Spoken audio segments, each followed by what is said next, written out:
Определенное время была президентом Европейской социологической ассоциации. Вот наш очень давний друг и коллаборатор.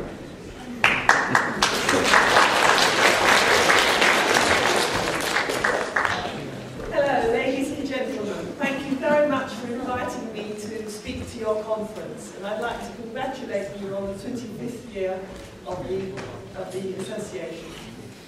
Дорогие коллеги, мне очень приятно выступать перед этой аудиторией, и я с удовольствием поздравляю вас с 25-летием социологического образования в Киевском университете. Everybody wants to be happy. Все хотят быть счастливыми. How should we be happy? И как это возможно? There are various psychological and medical theories about what makes people happy.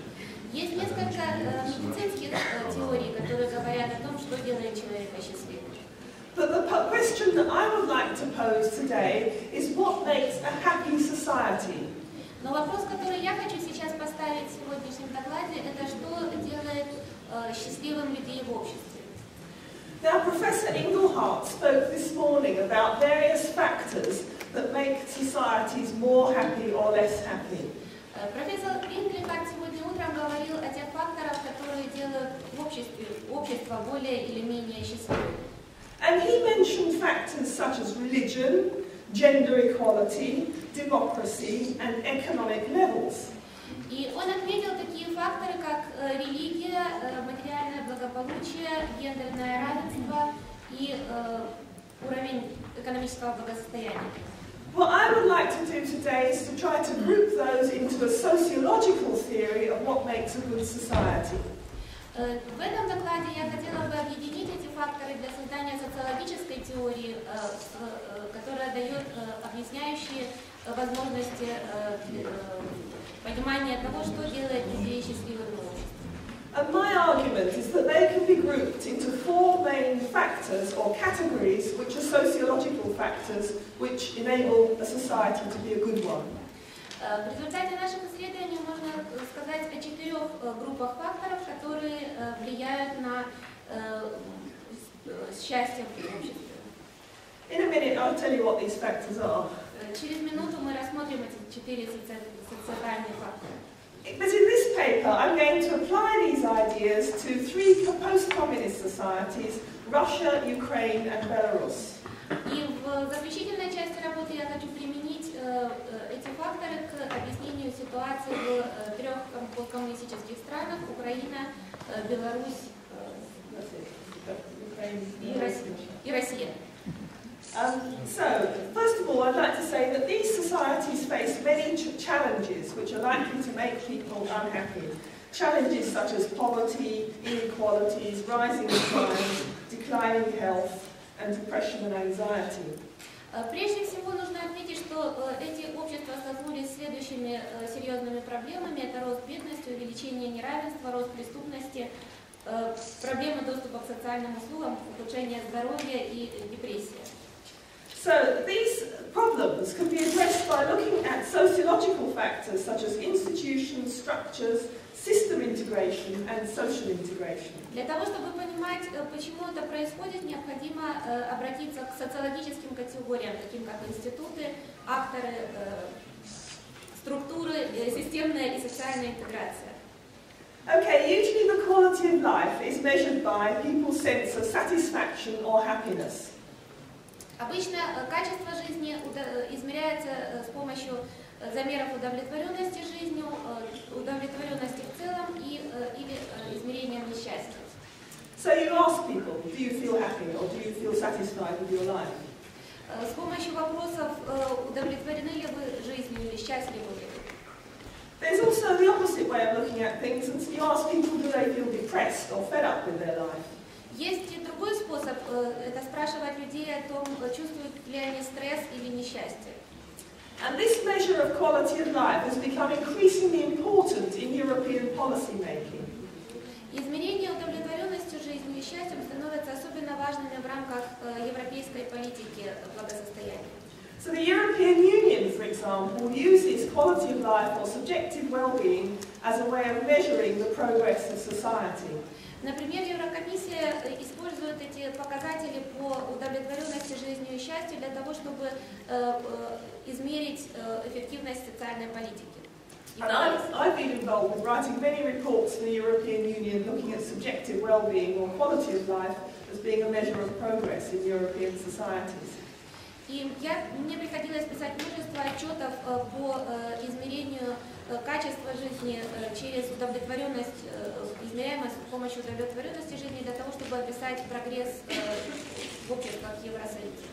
And if you want to know more about this, there's a special commission set up by President Sarkozy in France, and it's called the Sen-Stiglitz-Fitoussi report. And it looks at, if you've got Nobel Prize-winning economists to look at different measures of subjective well-being and how they could be applied to public policy. Например, правительство Саркози использует разработки Нобелевского лауреата по экономике Сен-Сути, в котором он как раз и обосновывает измерение субъективного благополучия через удовлетворенность жизнью и ощущение счастья. So the problem that I have with looking at these reports, including the reports that I've written, основной проблемой для меня в этих отчетах, в том числе в тех отчетах, которые я пишу, is that they tend to focus on the individual aspects of life satisfaction or happiness. В том, что они основаны прежде всего на индивидуальных аспектах удовлетворенности жизнью и ощущения счастья. They tend to produce a large list of indicators which might lead to subjective well-being or improved happiness. В них приходится разрабатывать огромный бесконечный список индикаторов, через которые можно измерять разные стороны удовлетворенности жизнью и счастья. Without any general theory about which ones are significant and why. В том числе без измерения того, что из них является более важным, что менее важным и почему. И это относится прежде всего к индивидуальному продукту. So that's why I've written this paper, to try to identify which indicators might be important and why. Поэтому, собственно, и была написана эта работа для того, чтобы понять, какие индикаторы важны и почему. Okay, well these are the four parameters that, according to our theory, lead to a better society. Согласно нашей теории, эти 4 параметра составляют основу того, что можно описать как качество общества. The first one is economic security. Во-первых, это экономическая безопасность. The second one is social cohesion, meaning how does the society cohere together? Вторая – это социальная сплоченность, которая означает, каким образом части общества соединены друг с другом. The third one is social inclusion, and that means how are the individuals included in the society? Следующее – это социальная включенность, это параметр, который говорит о том, каким образом индивиды включены в общество. And the fourth one is social and cultural empowerment. It means how can individuals act in such a way that they can take control over their lives. И, наконец, это социальное и культурное расширение прав и свобод, что означает, каким образом индивиды могут вести себя в обществе для того, чтобы ощущать, что они контролируют свою жизнь. Now the thing is, there's a variety of indicators that can be used for each of these aspects. Вы видите множество индикаторов, которые характеризуют каждый из этих аспектов. And it doesn't matter in a way what indicators you use. What's important is that you measure these different aspects of society. И важно, что именно вы измеряете для того, чтобы получить в результате картинку по каждому из показателей.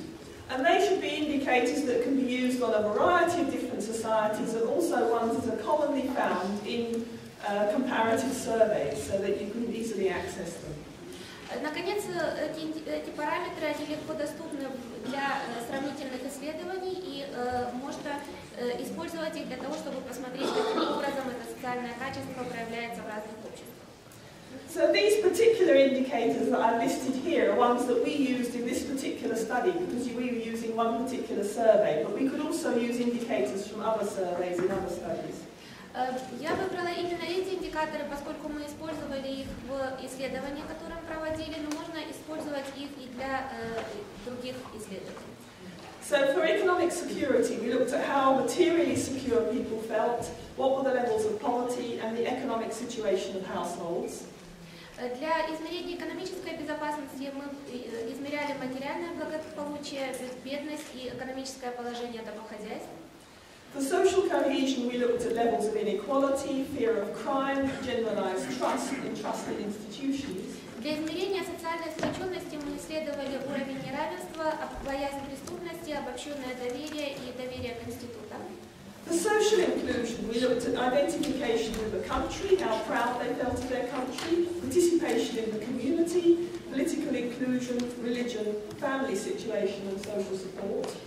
Для измерения социальной включенности мы смотрели показатели идентификации со страной, насколько люди чувствуют гордость, принадлежности к стране, участие в сообществах, членство в организациях, политическую включенность, религию, семейное положение и социальную поддержку. And for social and cultural empowerment, we looked at people's health conditions and education conditions because that's important for how people can act on their lives, and also their sense of social psychological empowerment. И для социального и культурного расширения права и свобод мы смотрели параметры здоровья и образования, поскольку это важно для измерения того, насколько люди чувствуют контроль над своей жизнью, а также социально-психологические и характеристики и общий показатель чувства власти или контроля над жизнью. So this was tried out on a survey carried out in 2001 with a representative sample in each country as well as focus groups and interviews with respondents in each country. Мы провели в 2001 году исследование, данные которого я использую в этой работе. Это было количественное исследование в Беларуси, России и Украине с репрезентативной выборкой и качественные интервью и фокус-группы по исследованию здоровья. So for the analysis, what we did was we took subjective well-being or life satisfaction as the dependent variable. Для нашего анализа мы использовали субъективное благополучие или удовлетворенность жизнью как зависимую переменную. And we regressed each of the indicators in each of those quadrants against subjective well-being. И построили множественную регрессию по поводу тех показателей из каждого квадранта для оценки их влияния. We looked at which were the most significant variables, and then we made an index of those of the quality of life. Мы посмотрели, какие индикаторы были наиболее значимы для того, чтобы и построили в результате индекс из наиболее значимых. Now I'm going to skip over the results because we haven't got much time, and I think we've been presented with lots of results so far. Мне придется немножко пропустить, поскольку у нас очень мало времени. Результаты. But anyway, we have results for social cohesion, for I think that was economic cohesion, and also results from focus groups and interviews on each of the different quadrants. У нас есть результаты по поводу каждого из этих квадрантов в сравнении трех стран по количественному и качественному исследованию. So which was the most important? Итак, какие из них наиболее значимы?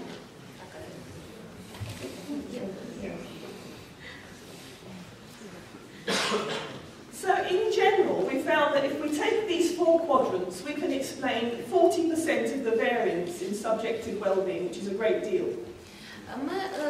В результате оказалось, что если мы используем данные по всем четырем квадрантам, это объясняет 40% вариации. But most important in these countries was economic security. Наиболее значимым оказался фактор экономической безопасности. Followed by empowerment. Следом за ним идет расширение прав и свобод.